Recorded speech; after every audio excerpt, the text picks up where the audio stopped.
Educação à distância, mudando realidades.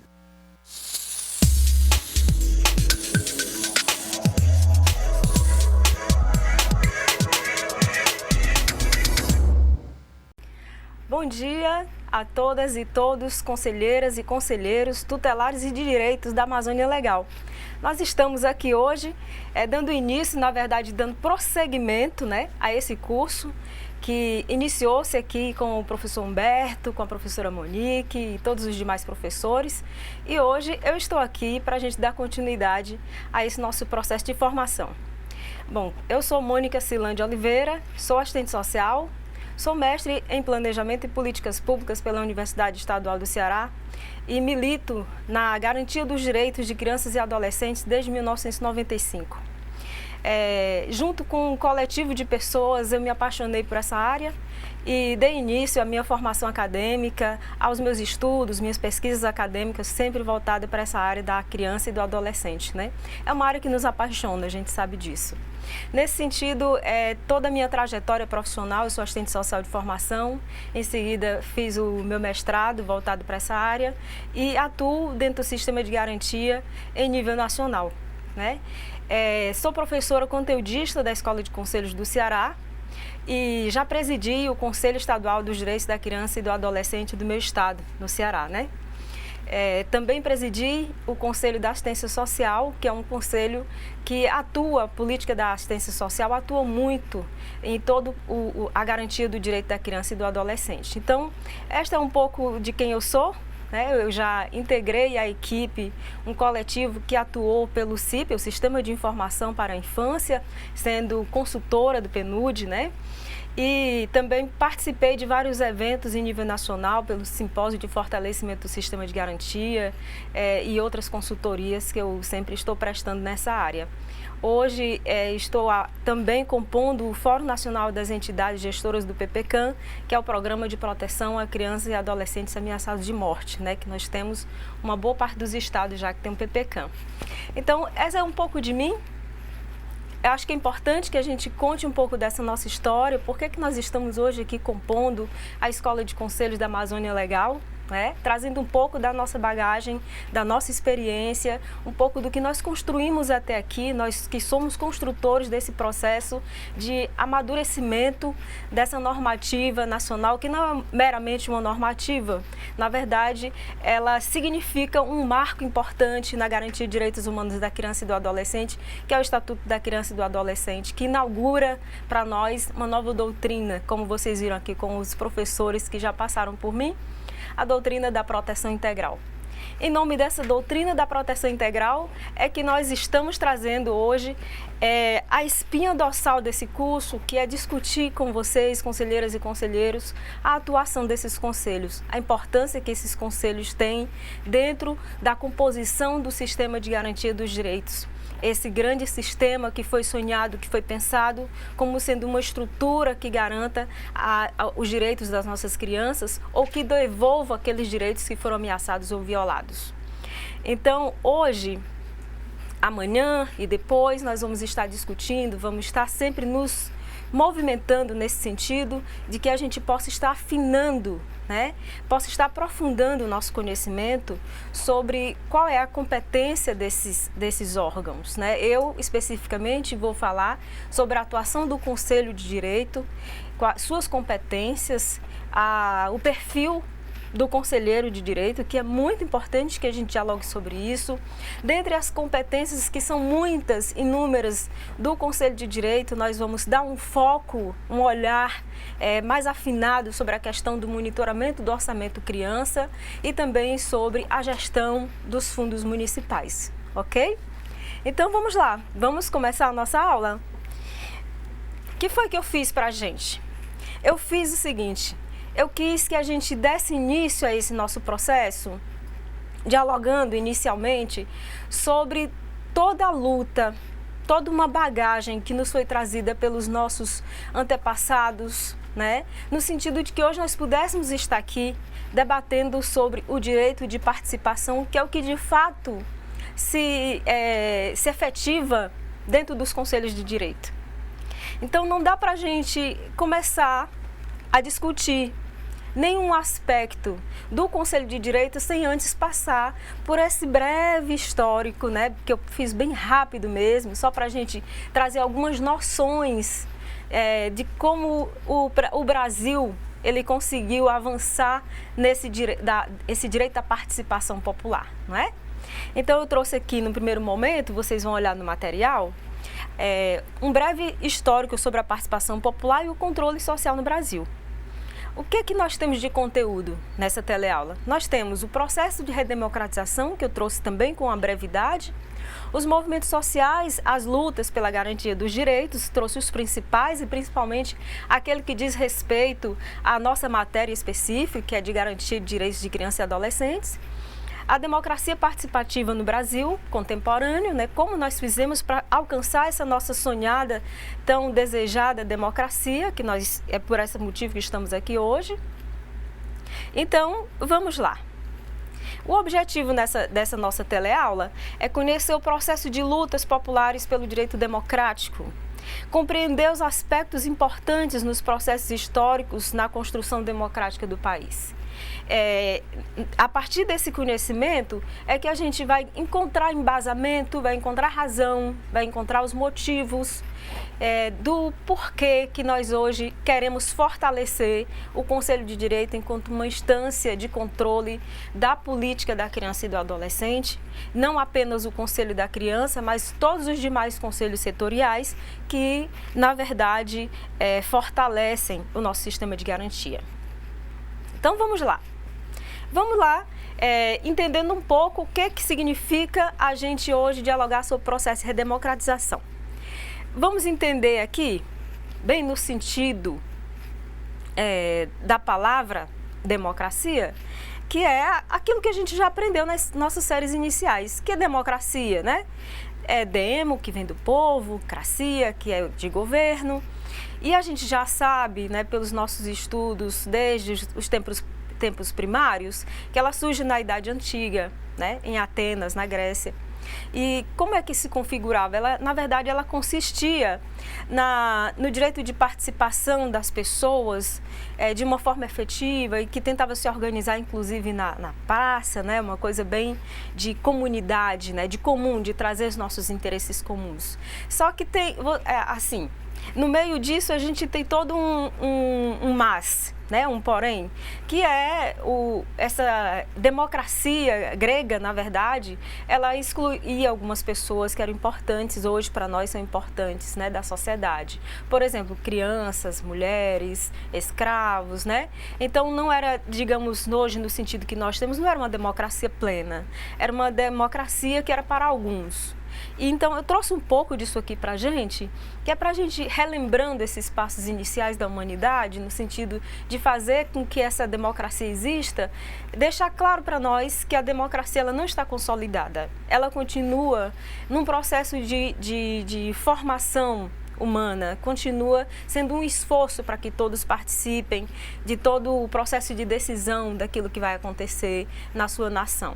Isso não é apenas uma questão do país, do nosso Brasil. É uma questão geral. Esse debate sobre o direito a vivenciar uma sociedade democrática de direito, né, que garanta os direitos dos concidadãos, é uma luta que não pertence unicamente ao Brasil, ela pertence a todas as demais nações, inclusive nações que já estão, digamos, que já deram o seu início enquanto nação há muito mais tempo do que nós aqui. Nós somos uma nação muito jovem, né? A gente sabe disso. E por que eu falo que nós somos uma nação muito jovem? Porque o Brasil, a gente sabe que ele vem com um processo de colonização a partir de mais ou menos 1500, né? Quando a gente, nos livros de história, se falava que o Brasil foi descoberto e tal, e que hoje muitos estudiosos, não sou eu quem diz, fala que, na verdade, o Brasil não passou por uma descoberta. Na verdade, ele foi, de uma certa forma, houve uma invasão dos povos europeus, né? Porque aqui já tínhamos povos nativos, que já tinham sua cultura própria, que já tinha sua vida, vida em comunidade própria, né? Já vivenciava uma existência, né, anterior a essa chegada dos povos europeus. Então, o que é que a gente vê nesse processo? A gente começa a observar, quando a gente fala da questão do processo de redemocratização no país, uma das questões que mais se coloca no Brasil é que nós somos um país pacato, nós somos uma sociedade que não busca pelos os seus direitos. O Brasil, o povo é muito pacato, mas na verdade não é isso que a gente enxerga, não é? Quando a gente vai ver os processos históricos, a gente começa enxergando, por exemplo, a Confederação dos Tamoios, não é? Enxerga a Inconfidência, enxerga o abolicionismo, que é uma das lutas que mais, que tem uma longa permanência no Brasil, né? E que vem de várias frentes, a partir de vários movimentos isolados e também em movimento em nível nacional. Esse, eu posso dizer para vocês que é um dos que mais me impressiona, a luta abolicionista, né? Porque nós temos grandes vultos no Brasil que fizeram valer a pena e que, por isso, nós temos aí uma carta de 100 anos, que embora a gente pode dizer assim, Mônica, o Estatuto da Criança e do Adolescente é muito jovem, né? Só tem pouco, não tem nem 30 anos, exatamente, ele é muito jovem, exatamente porque nós temos aí uma lei da abolição que tem mais de 100 anos e que ainda temos trabalho escravo. Então, isso também passa por uma questão cultural, não é? E nós tivemos também no país um movimento importantíssimo, que tudo isso que eu estou falando, na verdade, vem coadunar com esse nosso direito de lutar por uma nação democrática, né? É o movimento pela anistia dos presos políticos durante o período da ditadura militar, que foi um movimento que até hoje ainda existe, né? Que hoje esse movimento está voltado para a questão da memória e verdade, saber onde estão os corpos daquelas pessoas que saíram de casa, que foram para a escola, que foram para a faculdade, que nunca mais voltou, não é? Então, esse movimento, na verdade, hoje não está encerrado, ele ainda permanece de pouco tempo, mas ele foi muito importante para que a gente pudesse ter de volta a nossa tão sonhada democracia, ou a construção da nossa democracia, que a gente já sabe não está consolidada, né? Nós tivemos também um movimento importante no Brasil, que é o enfrentamento ao coronelismo, né? Esse movimento que fez com que aquelas pessoas que eram como se fossem senhores feudais, que continuam donos das terras principais do nosso país, né? Algumas terras muito devolutas, por sinal, fazer com que essas pessoas que tinham ali um verdadeiro senhorio sobre as demais pessoas, que de uma certa forma configuravam um processo de escravidão, que até hoje ainda tem, vocês sabem, tem pessoas que trabalham por um prato de comida. Então, esse movimento de enfrentamento ao coronelismo é muito importante para o Brasil. E é nesse enfrentamento, os coronéis antigos, os novos coronéis, porque nós ainda temos, que nós temos a figura de Maria Luísa Fontinelli, que é a primeira prefeita do Brasil, não é? Então, uma mulher que rompe padrões, que também aqui trazendo para nós, importante dentro da nossa luta de redemocratização, a questão do feminismo é importante também, porque traz para nós o direito do voto da mulher, né? Então, esse conjunto de lutas. E aqui no Norte, estudando como é que a gente pode dar uma revisão sobre esse processo democrático, eu encontro aqui a luta pelo direito à terra, aos recursos hídricos, principalmente na figura de Chico Mendes, né? Uma figura que para nós ela é emblemática na luta pelo processo democrático, digamos assim, nas suas entranhas, que é o direito à terra, o direito à reforma agrária, que até hoje a gente não tem. Todas essas questões que eu estou falando aqui de uma forma rápida, né, correndo, porque não dá tempo a gente aprofundar tanto, são importantes para a construção de uma nação democrática.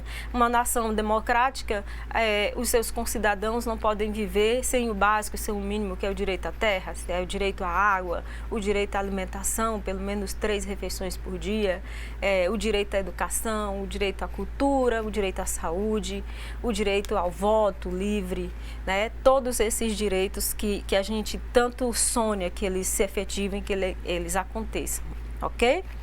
Então, dado essa breve explanação, né, sobre esse início de debate de processo de redemocratização, eu queria trazer para nós o fato de que nós já fomos um país absolutista, não é? está marcado na nossa história um Brasil absolutista, um Brasil que já teve um império, não é? Que um dia já foi governado por imperadores, né? Então, nós estamos numa nação cuja economia se baseou na escravidão humana por 300 anos. Então, uma boa base da economia que nós temos aqui no Brasil, de todos os bens que nós temos, os patrimônios que nós temos, vem em decorrência dessa mão de obra escrava. E aqui na América Latina, a mão de obra escrava que produziu a riqueza da nação é, na verdade, uma das escravidões mais duradouras que a gente tem na América Latina, né? Ela dura mais de 300 anos. Isso é importante para nós, porque a gente precisa reconhecer que um dia fomos absolutistas, para a gente não esquecer do que já aconteceu nesse absolutismo e hoje a gente conseguir manter nossa luta pelo direito de democracia, não é? Nessa questão dessa luta pelo direito de democracia, eu trago para a gente aqui um fator importantíssimo para essa abertura democrática, que é a existência dos movimentos sociais e as lutas pela garantia dos direitos. Gente, aqui no Brasil, o movimento social, aliás, em toda a América Latina, é um emblema nosso, né? Essa questão dos movimentos sociais e as lutas pelo direito da garantia dos direitos, né? Em todo o mundo, onde os militantes, que somos assim chamados, né? Existe um preconceito, uma perseguição aos militantes. Sabe aquela coisa que a gente escuta no dia a dia, do pessoal, me diga uma coisa, você é aquele pessoal dos direitos humanos, não é? É aquele pessoal que passa a mão na cabeça do bandido? Vocês aquele povo que passa a mão na cabeça do menino, do menor, né? Chamam as nossas crianças e adolescentes de menor, que ainda tomando por referência, vocês devem ter visto aí com o professor Humberto na aula passada, tomando por referência o Código de Menores, né? Que já está mais do que revogado, mas que as pessoas ainda continuam utilizando essa terminologia, não é? Então, nós somos sim o povo que atua com a questão dos direitos humanos, sim. Nós estamos compondo um grande sistema e esse sistema ele acontece por conta desse grande movimento internacional e principalmente na América Latina, não é? Interessante o dado que eu trago para nós é que mesmo a gente fazendo a defesa intransigente dos direitos, que as pessoas, de um modo geral, não conhecem, não entendem o que isso significa, mas o lutar por direitos humanos é lutar pela garantia do direito a uma vida digna. Nada mais é do que isso. Se a gente quiser resumir, na hora que a gente vai para o embate com as pessoas, para o debate, quando elas chegam para a gente e dizem que a gente é o povo que passa a mão na cabeça do bandido e tal, a gente pode dizer dessa forma, não. Nós somos as pessoas que adotou uma luta. Nós adotamos uma luta pela garantia do direito a uma vida digna. Nós pretendemos que todas as pessoas que estão sobre a terra tenham o direito a uma casa, tenham direito a uma família, tenham direito a uma comida, a um prato de comida digno, entende? Tenha direito a um emprego, que consiga manter a sua família de uma forma digna. Então, lutar por isso é lutar por direitos humanos. Embora a gente tenha essa luta, e que eu acho por falta de entendimento da sociedade, acaba que existe um preconceito, uma perseguição aos militantes, né? Então, o que acontece com isso? Olha só o dado que nós temos, gente. O Brasil está entre os 4 países que mais matam ativistas e defensores, né? Aqui nós trazemos o último emblema que nós temos de perseguição aos ativistas, né, aos militantes pela garantia dos direitos. Nós temos aí a figura hoje emblemática de Marielle Franco, né? Nós estamos figurando ao lado de Colômbia, de Filipinas, de México, né? Somente em 2016, 66 ativistas foram mortos no Brasil, né? Destes, 58 defendiam questões indígenas, direito à terra, direito ao meio ambiente, segundo o Comitê Brasileiro de Defensoras e Defensores de Direitos Humanos. Esse dado é de 2017, vocês estão vendo que ele não está ainda atualizado. Tem mais de um ano aí para ser atualizado, né? De lá para cá a gente já sabe que os números evidentemente aumentaram. No histórico das lutas dos movimentos sociais, resistem organizações com maior expressividade desde 1960, gente. desde 1960, um movimento marcante, né, que faz todo um diferencial. E aí nós trazemos os movimentos estudantis, o movimento da classe operária, com os sindicatos, a criação e fortalecimento dos sindicatos, e as comunidades eclesiais de base, não posso deixar de falar, que foram importantíssimos junto com as pastorais, não é? Nesse nosso processo de movimento. Nós trazemos aqui também para nós, especificamente para a nossa luta da garantia dos direitos da criança e do adolescente, um fato importantíssimo que acontece em 1920, que é o caso do menino Bernardino. Não é o Bernardo, tá? Aqui é Bernardino. É o caso de um menino engraxate, negro, pobre, que engraxava sapatos em São Paulo e após fazer o trabalho no sapato de um senhor, o senhor não quis pagá-lo, ele jogou graxa nesse senhor e foi preso. Isso aqui na década de 20, antes do Código Melo Matos, né? O Melo Matos é de 1927, que vocês viram, o professor Humberto. Então, o que acontece? O Bernardino, ele vai em prisão conjunta com adultos e chegando lá ele sofre toda forma de maus tratos, de sevícias, ele só come se ele fizer prática ato sexual, foi estuprado por vários dias, etc., até ficar numa situação bem grave e ser levado à Santa Casa de Misericórdia, porque nessa época aqui vocês sabem que a gente não tinha direito à saúde, não existia SUS, não é? Então, chegando lá, o menino Bernardino chega muito mal, né, a unidade de saúde, a Santa Casa, e não sei por sorte, mas de qualquer forma, houve uma reportagem e ele virou uma comoção social. Isso aqui é o que demarca a luta pelo direito da criança e do adolescente, é um dos fatores marcantes, né?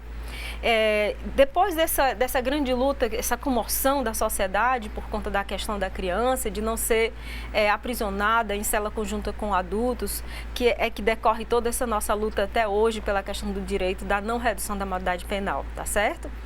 E aí eu trago aqui para nós, que eu não posso deixar de falar, de um movimento super importante que fez com que hoje nós existíssemos enquanto uma normativa federal, que é o Estatuto da Criança e do Adolescente, que foi o Movimento Nacional de Meninos e Meninas de Rua, gente. Esse movimento foi super importante.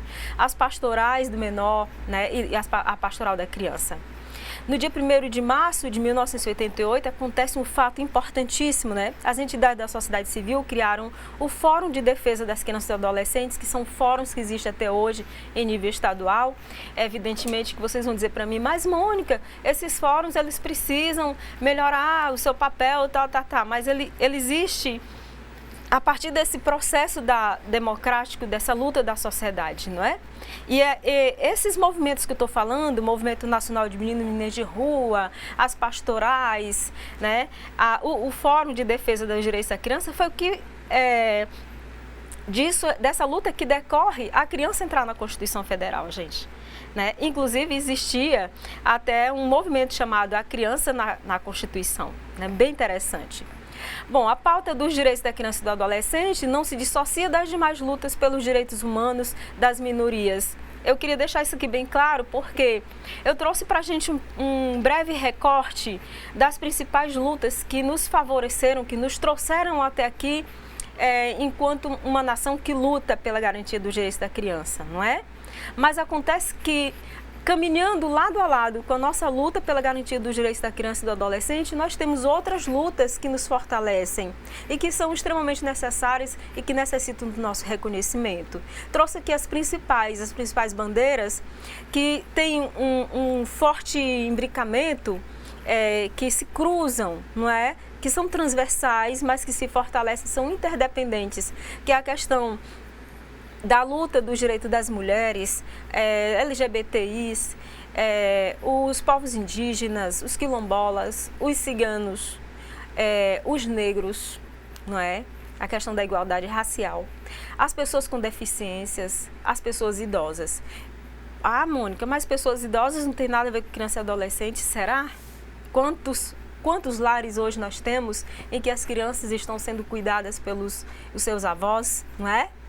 E que os avós deixaram de ser meramente avós e passam a ser cuidadores diretos. Então, por isso que eu estou falando para a gente, trazendo para a gente esse dado, porque nós precisamos ter em mente que todo esse conjunto dessas coletividades lutando por esses direitos é que compõe um grande sistema internacional de garantia de direitos humanos do qual nós fazemos parte.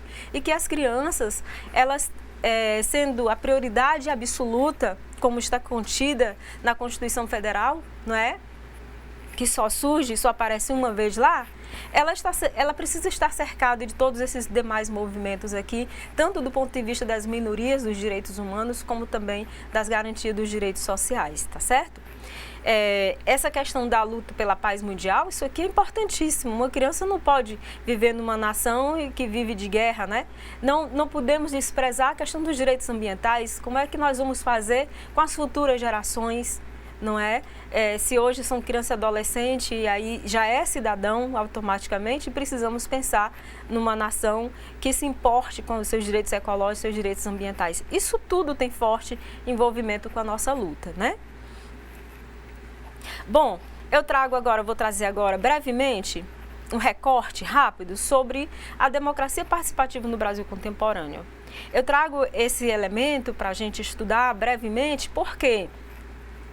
Porque nós não vamos continuar fortalecendo a instância de controle social das políticas e a deliberação dessa política pública se a gente não dialoga sobre esse nosso direito, essa democracia participativa, que é o que na verdade é o Conselho de Direito. É um espaço onde a gente faz o exercício, ou tenta fazer o exercício da democracia participativa, tá certo? Então, no Brasil, o primeiro esforço para institucionalizar a participação popular no controle das políticas deve-se à criação do Conselho de Defesa dos Direitos da Pessoa Humana em âmbito nacional, antes do golpe de 64. Já havia essa luta para a criação de conselho, né?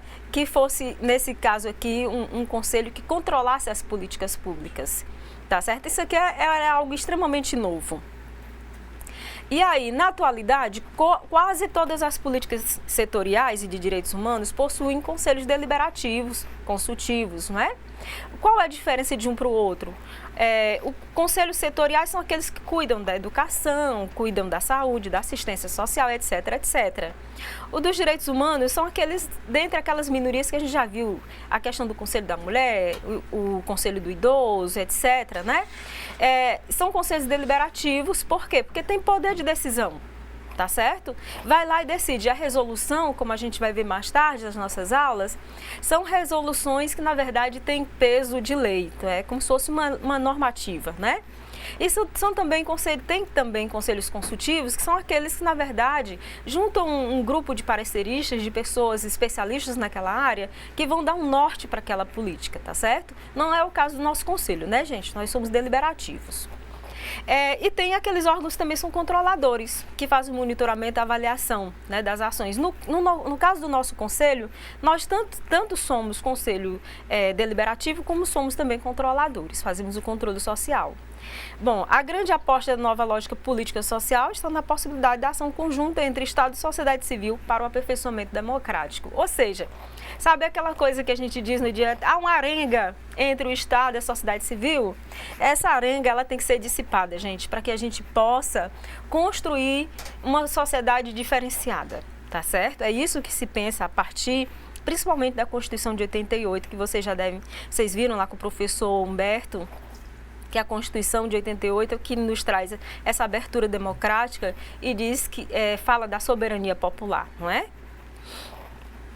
Bom, a democracia ela pode ser direta, né, que é essa participativa de que nós estamos falando aqui, está dentro dos conselhos, está em outras instâncias que controlam, que deliberam as políticas ou que consultam acerca dessa política, e ela também pode ser indireta, que é a representativa, que a gente faz através do voto, não é? E que a gente sabe que tem uma série de dificuldades, que a gente nem vai falar da necessidade de reforma política e tal, não dá tempo de discutir sobre isso. Vamos dar um foco só sobre a questão do direito exercermos a democracia participativa, não é? De qualquer forma, é importante que a gente diga que nós já demos passos muito importantes para o exercício dessa democracia representativa, como o direito ao voto, por exemplo, né? E que tem sido um constante esforço nesse sentido, do direito democrático, e que constitui uma das bases da democracia, não é? Bom, Eu vou brevemente apresentar uma pessoa que chegou aqui do meu lado, não é? E que eu queria dizer para vocês, né, nesse momento, da minha felicidade em tê-lo aqui, porque, olha, gente, os sonhos se realizam, tá? Eu estou aqui hoje ao lado do meu mestre, aquele com o qual me deu todas as referências de estar aqui hoje. Eu estudei por ele, o professor Vicente Faleiros. Ele está aqui hoje para me auxiliar, não é? Olha, já pensou, professor? O senhor hoje está aqui para me auxiliar. O braço esquerdo aqui, seu. O direito, esquerdo, gente, boa parte do meu cérebro pertence a ele, tá? Eu estudo a partir dele. Sou sua grande fã, professor. A tietagem aqui rolando solta, tá? É muita felicidade tê-lo aqui. Se apresente para os nossos alunos e alunas. Tá, um bom dia aos participantes, a todas as participantes. Também uma alegria poder conversar com vocês, porque vocês estão aí batalhando pelos direitos da criança e do adolescente, oferecendo uma parte do seu conhecimento, da sua disponibilidade e enfrentando a violência, né? Nós estamos numa sociedade ainda com alto índice de violência e vocês estão vivendo com ela no dia a dia. Eu parabenizo as conselheiras e os conselheiros que estão participando e desejo que a gente possa fazer uma boa comunicação e uma troca.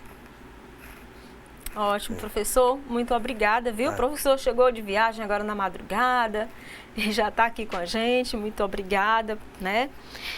Vai estar nos auxiliando aqui. Na verdade, nós vamos estar essa semana aqui auxiliando um ao outro, né, professor? Isso. Tenho certeza que vai ser muito bom, vou aprender muito. Eu estou aprendendo. Aliás, nós vamos já aprender muito com vocês, não é? Porque daqui a pouco a gente tem uma atividade aí. E, na verdade, todas as atividades que eu organizei foi no sentido de que a gente pudesse escutá-los. Que isso é o que faz, de fato, com que a gente caminhe com uma real democracia e, principalmente, com essa nossa participação de que eu estou falando aqui, não é? Bom, eu falava dos passos importantes que a gente deu na construção da nossa democracia, que é, por exemplo, o direito ao voto, né, para fortalecer a nossa democracia representativa. Mas eu queria dar um foco bem maior nessa questão do direito à democracia participativa, que é aquilo que nos garante o direito de ter uma vida pública, digamos assim, no sentido de tomar parte naquilo, que é o que significa a palavra participar, não é? Tomar parte naquilo que nos diz respeito, aquilo que nos é coletivo, aquilo que para nós configura sendo parte de um todo, digamos assim, aquilo que nos pertence. Porque a democracia participativa, ela só se dá quando a gente sente esse pertencimento, a gente sente o desejo de estar compondo aquilo, né? Por que isso para a questão do conselho é importante? Porque, gente, a gente só fortalece um dos fatores que vai fazer com que o Conselho de Direito, ou todos os demais conselhos que deliberam a política e controlam, ele só pode ser fortalecido se essa democracia participativa também estiver fortalecida. Se a gente não entende que é um espaço democrático para o nosso exercício, então, evidentemente, que esse espaço ele vai ser fragilizado. Se eu não sei por que eu estou indo para lá, eu chego lá e fico num absoluto silêncio durante toda a reunião. Eu não tenho conhecimento suficiente para fazer uma militância em torno daquela temática, então fica impossível a gente fortalecer a instância de controle social da política e de deliberar a política se a gente está lá, como diz o matuto lá da minha terra, entra mudo e sai calado, não é? Quando a gente fala aqui da democracia participativa, a gente fala no sentido real da palavra, é de tomar parte mesmo. É de eu ir, de eu estar presente de corpo, mas também de espírito, de eu estar lá porque eu tenho uma razão de estar lá. Eu estou lá porque eu represento outros coletivos com os quais eu dialogo constantemente e nós estamos forjando ideias, forjando soluções principalmente, né? O conselho é um local de solução. A gente leva as demandas, leva os problemas, mas lá é onde a gente constrói as soluções, as saídas, né? Senão não tem razão de existir. Essa democracia participativa, vocês já vão me dizer que professora, isso aí é muito difícil de acontecer. Porque a gente hoje tem uma apatia geral. Eu já sei que todo mundo vai falar isso aí.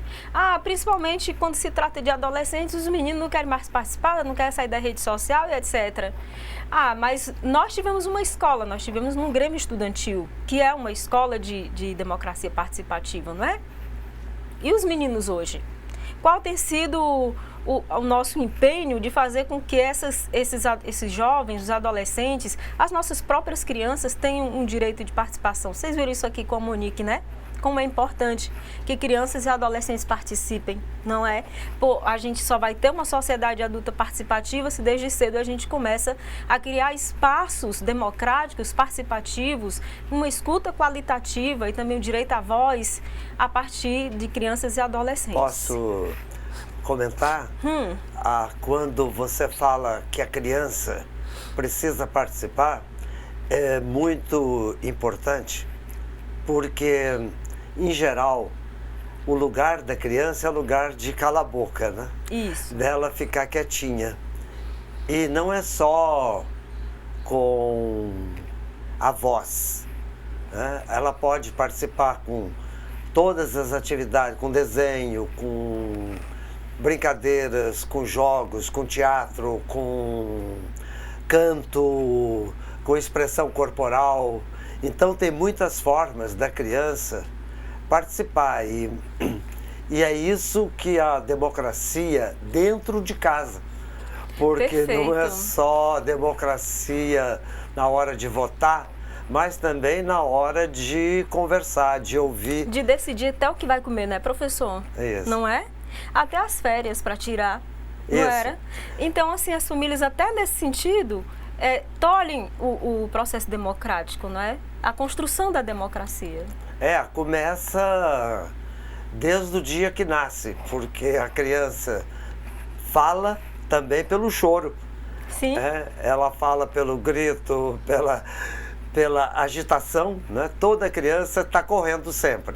Sim. E eles não caem sempre, só de vez em quando. Mas a altura também não é tão grande, mas tem que ter cuidado com as crianças também, para elas poderem participar. E permitir que elas caminhem no seu tempo, nesse processo democrático. Muito importante que o professor traz. Por isso que ele é meu professor, gente.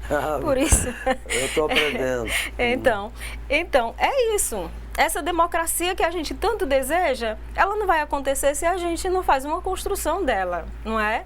Ela não vai chegar assim, cair de paraquedas na nossa cabeça, na nossa sociedade. Nós é que construímos a democracia. A construção do espaço democrático somos nós, né?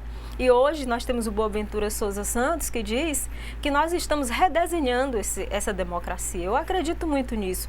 Essa questão que o professor traz, que é da mais alta relevância, garantir o direito a partir do lúdico, a partir da construção da cultura, etc. Isso para nós é o que com certeza vai fazer com que a nossa democracia seja sedimentada, ela tome corpo, não é? Não apenas estar votando, mas essas outras questões. Dentro disso, eu queria trazer assim, um conjunto de medidas que são importantes e de espaços que nós precisamos acessar, que normalmente nós não fazemos. O que a gente faz? Normalmente no dia da eleição a gente vai lá, deposita nosso voto, entrega para alguém nos representar na nossa democracia e depois tem gente até que esquece em quem votou, né? Tem gente que esquece. Depois você pergunta, você votou em quem? Não lembro, não é? E a gente não tem o costume de ficar acompanhando o mandato dessa pessoa que a gente indicou para nos representar, não é? A gente não vai numa audiência pública, não participa, não acompanha quais são as decisões que estão acontecendo nas casas legislativas do nosso país, na nossa municipalidade, que está bem mais perto da Câmara Municipal, normalmente a gente não vai. A gente não propõe uma pauta de uma audiência pública, por exemplo, não é? A gente tem as conferências de direito, mas não apenas as conferências de direito da criança, mas vários outros conjuntos de conferências que têm a ver com o nosso dia a dia, mas que normalmente a gente não participa. Eu conheço muitos conselheiros, né, de direitos e tutelares, professor, que eu pergunto, quantas conferências dos direitos da criança você já participou? Não, nunca fui, nenhuma. Mas como? Se lá é o lugar da decisão do que está por vir, não é? É lá que a gente diz o que a gente precisa melhorar, por isso que o nome chama conferência, é lá que eu confiro. Então, como é que a gente vai falar em democracia participativa se não esses pequenos espaços que nos foram concedidos a partir de uma Constituição Federal como sendo um direito, se a gente não está conseguindo fazer? O Conselho é um lugar onde se exerce um diálogo, sim, né, da sociedade com o Estado, e também a conferência possibilita escutar a sociedade. Então, o governo não tem todo o poder. Ele tem o poder executivo. O poder legislativo, né, está com o parlamento. E o judiciário também, a justiça. sim. Então, na democracia formal que nós temos, a divisão dos 3 poderes. Agora, o espaço dos conselhos é um espaço de diálogo do Estado com a sociedade para o Estado também escutar a sociedade, que na hora do voto é uma opinião individual. Sim. Enquanto que no Conselho já é uma opinião coletiva, exatamente, construída no diálogo. Lembrando que no caso do Conselho da Criança, né, é um conselho deliberativo, ou seja, não é apenas escutar. Né? A questão dialógica que o professor está colocando, ela é vital. Dentro do Conselho de Direito, que vai tomar as decisões acerca da política da criança e do adolescente, o que tem de mais importante, da mais alta relevância, é que aconteça um diálogo franco entre aqueles que o compõem, não é? Esse diálogo, esse direito de emitir sua opinião, não é? Uma opinião que, diga-se de passagem, não é a partir daquilo que eu acredito, não é da minha crença pessoal, é a partir do que é demandado na forma da lei. Né? Quando a gente compõe esse coletivo, a gente compõe pelo bem comum. Esse bem comum, ele tem um norte. O norte é a normativa, é o Estatuto da Criança e do Adolescente. E precisa passar o tempo todo olhando para dentro do Estatuto da Criança e do Adolescente. Olhando que, por exemplo, uma das suas diretrizes é a descentralização da política. E que consta dentro dessa descentralização da política os conselhos municipais, que é exatamente onde fortalece o município como sendo um ente federativo. É o lugar verdadeiro onde a criança mora. Então, o conselho municipal ele é vital para que a vida, aí eu vou dizer assim, praticamente no concreto, que a vida das nossas crianças e adolescentes sejam vidas mais dignas. É um espaço muito sério, vocês estão vendo, não é? Onde essa democracia, se eu não tenho essa compreensão democrática e se eu não consigo compreender que esse espaço democrático que hoje está sendo um direito da nação, da população, ele é fruto de muitas outras lutas daqueles que nos antecederam e que nós recebemos isso já para nós, já chega como um legado de todo esse conjunto de lutas e que por isso nós temos uma responsabilidade maior ainda de fazer com que esse espaço, ele realmente seja um espaço concreto de exercício democrático.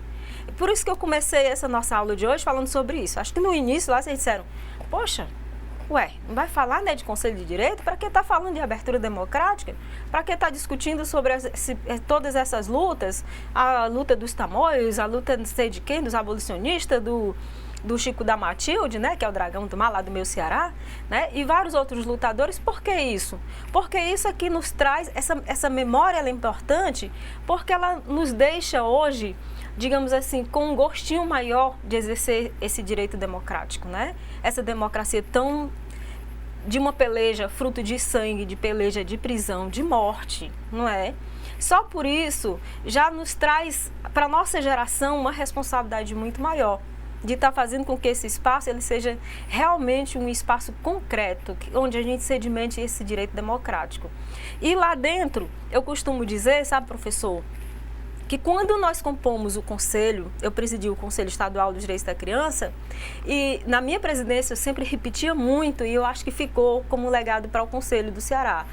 Quando nós estamos sentados aqui, que abrimos a plenária para dialogar sobre as questões pertinentes aos direitos de crianças e adolescentes, nós automaticamente, não que a gente vai abolir de vez quem nós somos, o papel que nós exercemos e de onde nós vimos, mas naquele momento, tudo vai ser superado pelo interesse superior da criança, não é? Exatamente. A criança é um sujeito de direito. Por isso que existe o Conselho de direitos da criança e do adolescente. Isso. Ela não é vista como boneco, como adulto em miniatura, mas ela é vista também como uma cidadã e um cidadão, não é, que tem direitos assegurados. Então, o foco, como você falou, realmente são os direitos da criança e do adolescente. Isso, o interesse superior da criança e do adolescente, né? E aí, nós já estamos quase findando a aula ali, eu já vi uma plaquinha ali colocada para mim. E eu queria trazer aqui um pouco do pensamento dessa nossa, que a gente considera uma filósofa atual, que é a Viviane Mosé, que ela opina, né? A falta de uma abordagem mais aprofundada em relação à democracia cria um debate pobre e simplista. Por que eu estou trazendo isso? Porque a gente pode dizer assim, mas eu acho que esse negócio de conversar sobre democracia, isso aí é perder tempo, né? Isso aí, não precisa conversar sobre isso dentro das escolas, não. Isso é besteira. A escola é para o menino aprender a ler, escrever, não sei o quê. Lá no nosso espaço da nossa igreja, no espaço lá do futebol, no espaço não sei de quê, a gente...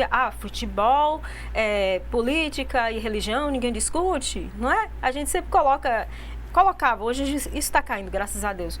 Mas o debate, gente, é que faz com que a gente enriqueça as ideias, a gente escutar as outras pessoas, faz com que a gente faça uma abertura da nossa mente. Então, se a gente pode, o cerne da democracia consiste nisso. No debate, essa capacidade que o professor Vicente falava, capacidade dialógica, nós precisamos aprender a dialogar, não é? Ou seja, para uma participação de qualidade são necessários formação, debate e diálogo. Sem formação também a gente não vai para lugar nenhum, né? E eu trago, para findar a nossa aula de hoje, esse grande mestre nosso, né? Que é Paulo Freire. Ele diz que não podemos construir e retomar a base democrática sem a dimensão dialógica. Então, se a gente quer um ponto de partida para fazer uma sociedade democrática, o ponto de partida sempre vai ser o diálogo. Não temos outro caminho senão esse. Então, conversando é que a gente se entende, embora seja aí um jargão de longas datas, mas na verdade ele ainda é vigente, ele continua. Nós nunca precisamos dialogar tanto como agora. A gente nunca precisou tanto fazer com que a tecnologia fique no lugar dela e que a gente comece a voltar e a entender de gente, tá certo? Então, professor, a gente vai já entrar num diálogo aqui com os nossos conselheiros, não é? Vamos ouvir. Exatamente. Então, muito obrigada, tá, pela atenção. A gente aqui vai se despedindo por agora e já a gente tá aí, vocês vão agora passar por uma atividade importante, não é? Então, boa sorte, a gente volta e se encontra já, tá bom? Um abraço a todas e todos.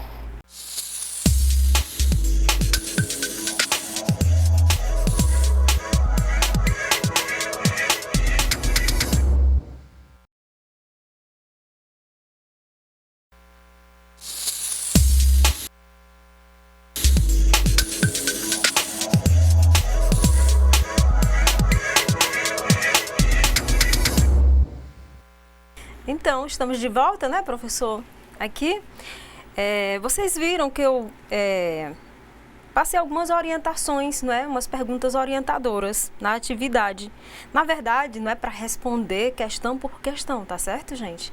São perguntas orientadoras que vão ajudar no diálogo, né, entre os pares, entre as pessoas que estão participando da sua sala, acerca dessa dimensão da participação popular, né? Na sua localidade. Então, na verdade, quando eu fiz as perguntas orientadoras, é no sentido de que vocês possam internamente, aqui com seus companheiros, seus colegas, possam estar dialogando aqui na nossa localidade sobre todas essas nuances, essas questões que a Mônica coloca na aula, a gente se encontra assim. A gente participa de audiência pública, a gente participa das conferências, como é que a gente se encontra nessa dimensão da participação, né? Por exemplo, eu trouxe aqui, né?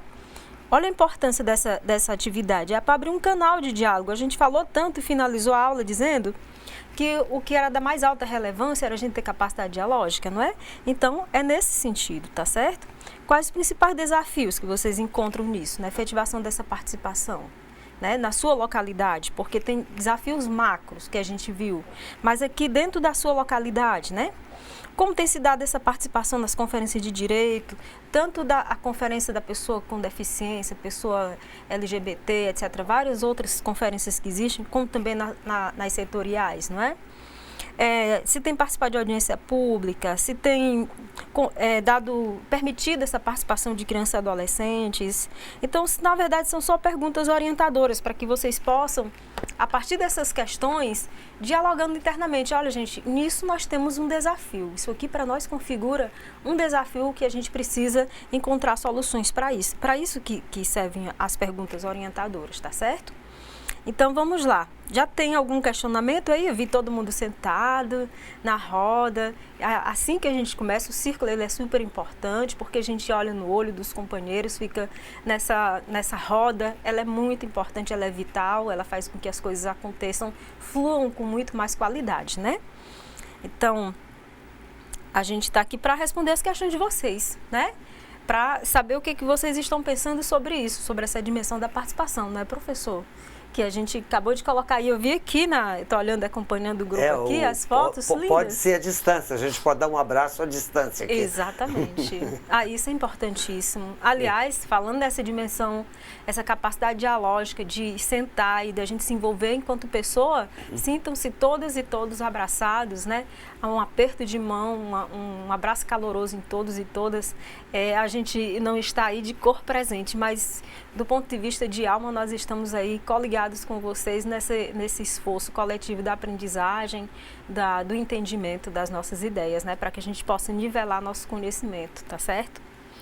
E achei lindo, viu? Vocês todos aqui no círculo, todo mundo aqui dialogando. A atividade é para isso mesmo, é para vocês conversarem entre si e ver o que está acontecendo. Tem questionamentos aí, professor? Como? Tem questionamentos aí? Estou acompanhando também. Tem muita foto aqui, o pessoal animado aqui, todo mundo sentado na roda, achou a atividade longa, que eu estou sabendo. Professor, a atividade está longa, é muita coisa. Não é não, gente, é para conversar sobre isso, não precisa estar fazendo uma dissertação sobre isso não, viu? Não, para esse momento, importante mesmo é só conversar sobre esses aspectos, tá bom? Não fica nervoso aí achando que, olha, que coisa linda o pessoal sentado conversando sobre isso aqui, hein, professor? Que bonito. Fico feliz. O Polo Açailândia. Pessoal, vai colocando o nome dos polos aí, porque eu não conheço, infelizmente, Polo Maués, é isso? Maués? Maués? Bonito esse nome. É indígena. Ariquemes, Ariquemes está aqui participando, Polo Rio Branco, Cocal. Olha, gente, que coisa linda. Você sabe que eu sou apaixonada, né, por essa região, tenho um maior carinho por todos e todas. Tenho um sonho de um dia a gente se encontrar. Boa Vista está aqui, ainda estão debatendo. Vamos debatendo, hein? Vão debatendo, vão aprofundando essa questão de como vocês estão enfrentando esse debate sobre o direito à democratização, à redemocratização, principalmente frente ao momento que nós estamos vivendo hoje. Muito importante a gente estar dialogando a partir da localidade sobre como nós nos encontramos hoje no presente, nesse tempo presente, né? É importante, eu fiz esse breve histórico, mas como colocar isso hoje? Não é? Diante de uma sociedade que está cada vez mais tecnológica, de uma sociedade que está cada vez com menos tempo, não é? Mais acelerada.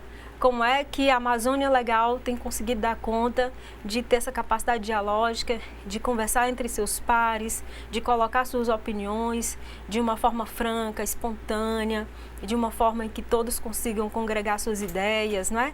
E compartilhar seus saberes. Isso é o mais importante. Eu já me dou muito satisfeita de ter visto vocês nesse movimento circular, dialogando sobre essas questões. São questões da mais alta relevância para a gente fazer um espaço democrático. Santarém, manda um beijo.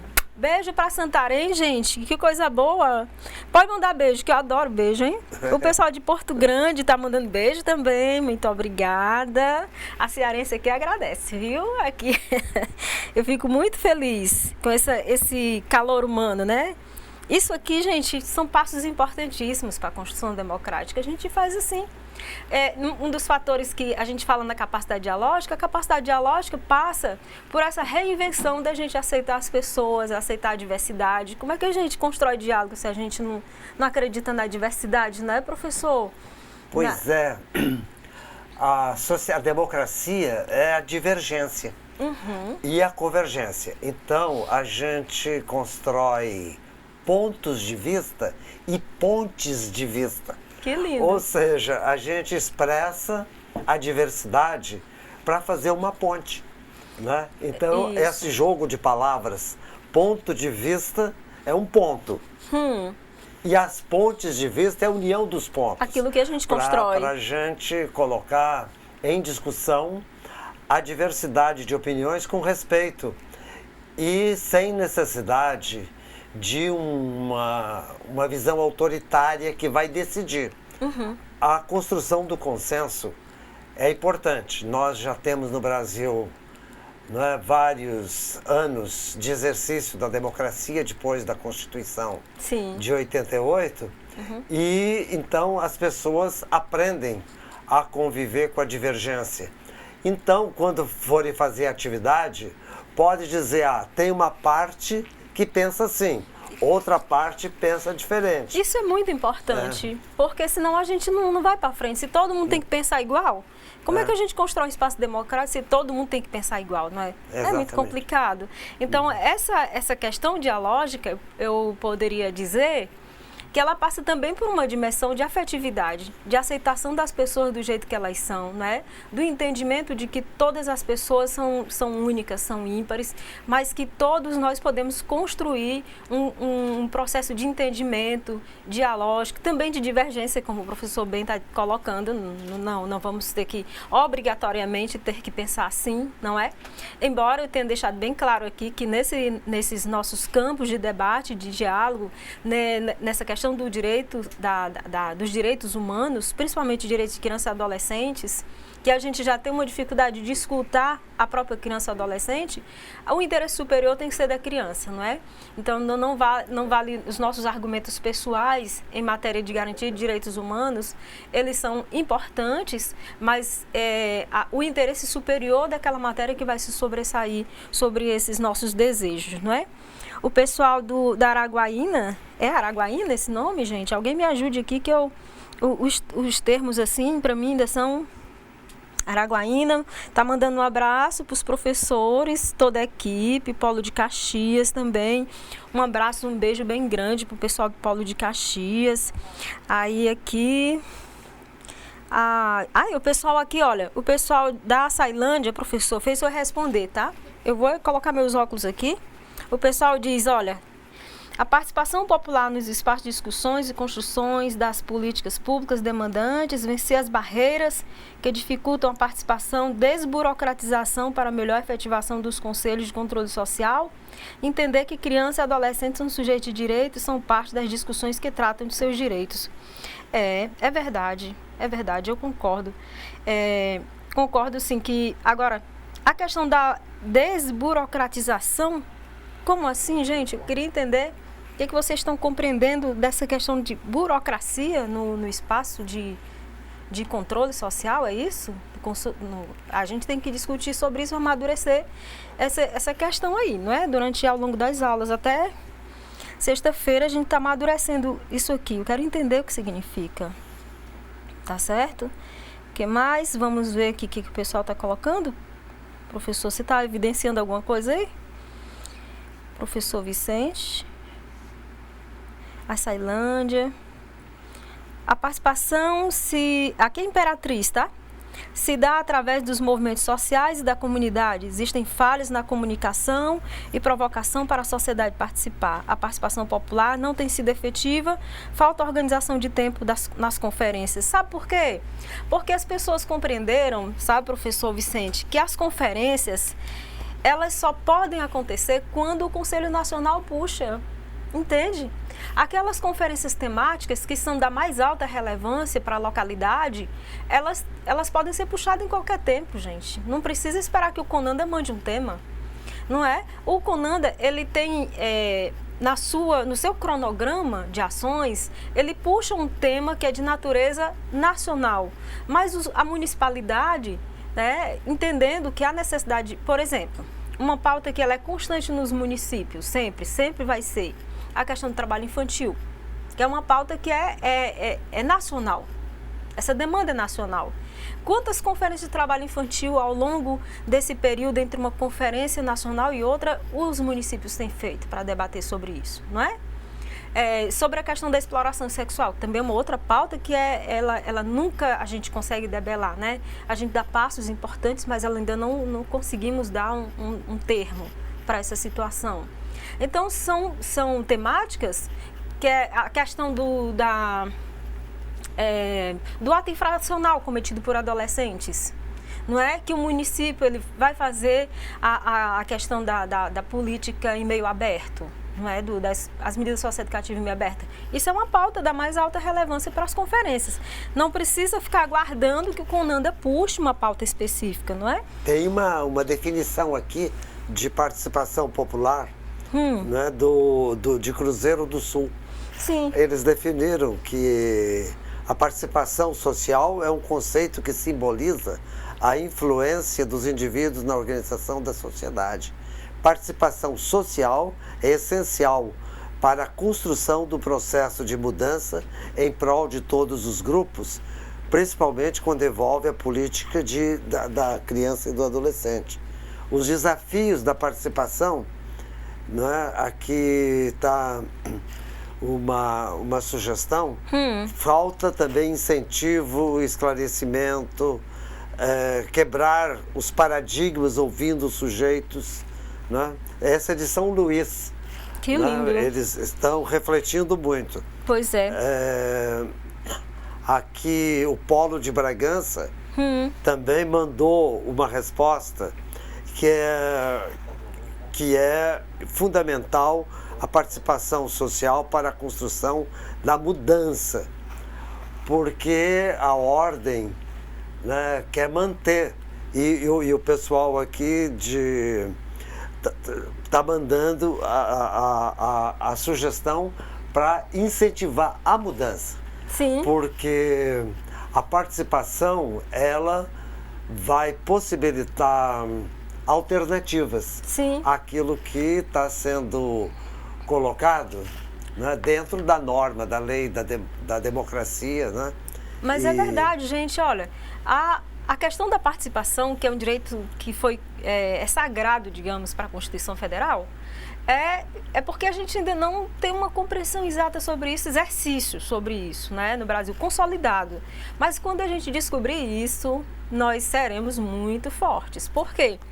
O pessoal de Barra do Corda, no Maranhão, está sugerindo que para efetivar a participação é necessário que haja conhecimentos também. Sim. De direitos e deveres. Com certeza. Porque já na Revolução Francesa se dizia, quando começa o direito de uma pessoa, começa o da outra. Isso. E Paulo Freire dizia, quando termina o direito de alguém, também termina o direito do outro. Exatamente. Então, essa construção é recíproca. Então, a participação, ela vai mostrar a diversidade. Sim. Olha aqui, professor, o pessoal de Monte Castelo, em São Luís, está trazendo uma reflexão bem pertinente para o momento, já que eu pedi que atrelasse a nossa realidade, né, atual. A discussão sobre conselhos se torna relevante diante do cenário atual do desmonte dos conselhos, onde a gestão entende que os conselhos dificultam a gestão do governo. Precisa de uma aula dessas para entender sobre democracia participativa. É verdade, a questão dessa tentativa de desmonte, nós não podemos negar.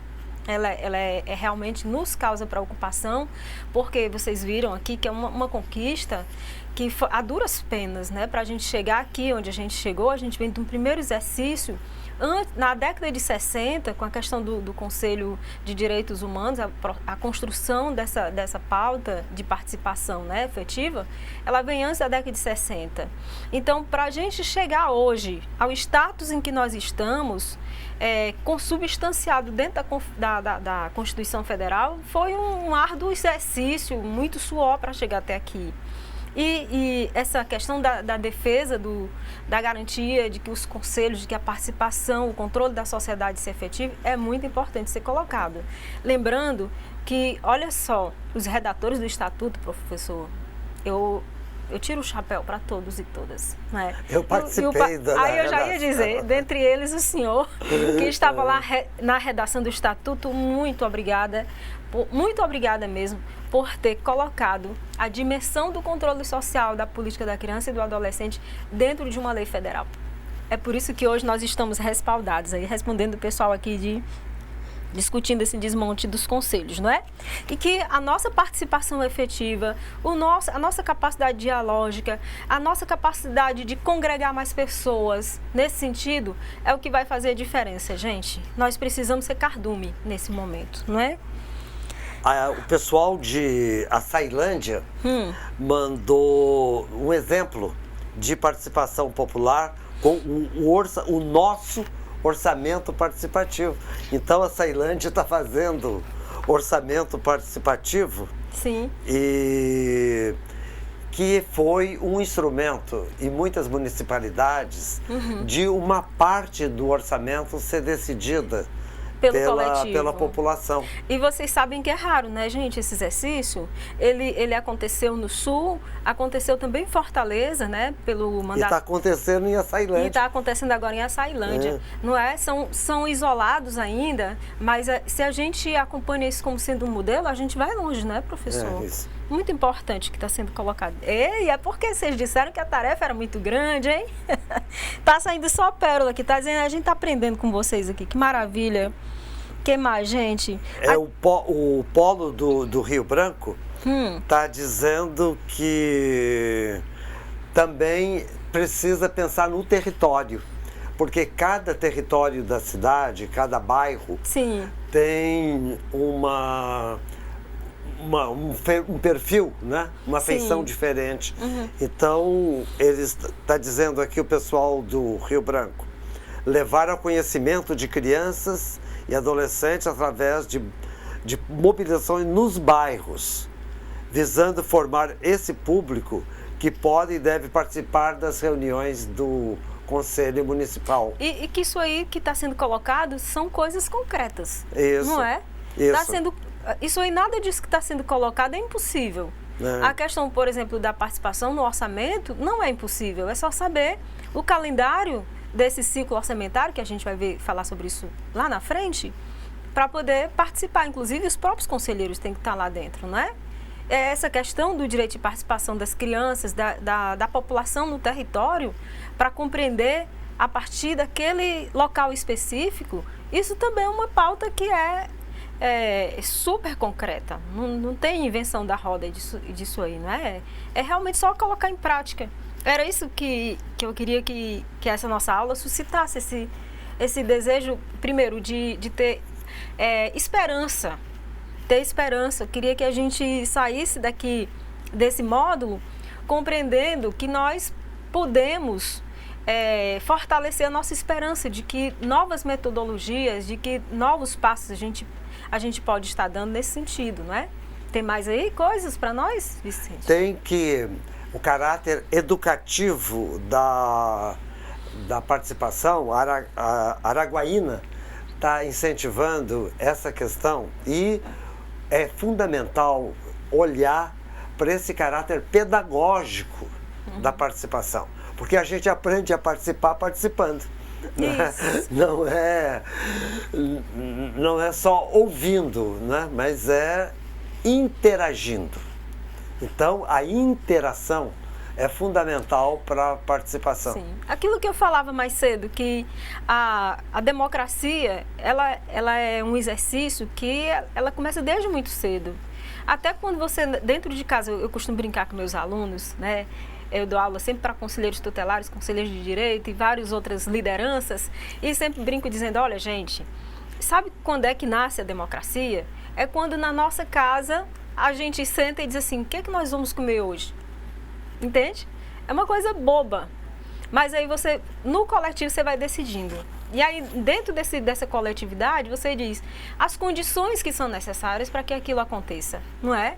O pessoal de Timon, do Instituto Federal do Maranhão, que assinala a necessidade de informação, de conhecimento e de oportunidade. Sim. Então, o poder municipal e a sociedade pode trabalhar juntos, mas também pode organizar separadamente, Sim. né? Através dos fóruns. Os fóruns, os seminários formativos, não é? Então, o pessoal de Timon chama a atenção para essa necessidade pedagógica. E de fortalecimento da capacidade da própria sociedade se organizar, não é? Que essas metodologias que vocês estão colocando, essas estratégias, elas são todas viáveis, não é? Não vai demandar um grande esforço. A gente se reúne durante 2 horas, já é tempo demais para a gente debater sobre uma pauta específica, não é não, professor?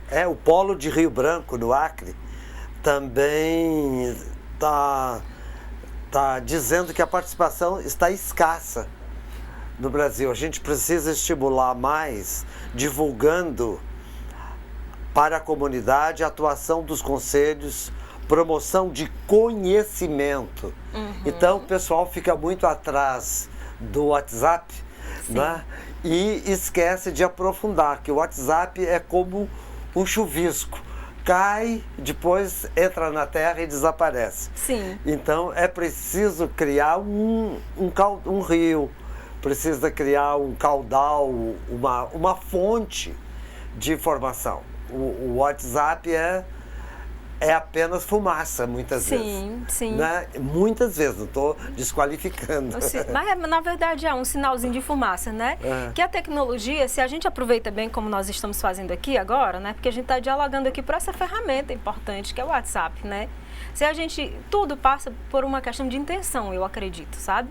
Então, olha aí, ó, já chegou a plaquinha de 2 minutos, dizendo que a gente precisa começar a se despedir. E aí eu queria aqui, passar bem rápido aqui, eu queria agradecer a oportunidade de aprendizado que vocês me proporcionaram nesta manhã, com todas essas colocações que vocês trouxeram para a gente, essas reflexões super importantes. E que muito do que foi colocado aqui fortalece a gente enquanto defensor de direitos, né? Então, muito obrigada. Professor, o senhor quer se despedir por enquanto? Já o professor está voltando aí, não é? Tá bom, obrigado também por essa discussão. Eu vejo que o pessoal está interessado em fundamentar a ação. Sim. Então, quando estão discutindo, estão buscando fundamento. É para isso que a gente está, olha, todas as atividades que a gente vai ver essa semana, que a partir do que eu estou propondo, é sempre de sentar e dialogar, tá? Muito obrigada, um bom dia, até daqui a pouco, tá? Um abraço.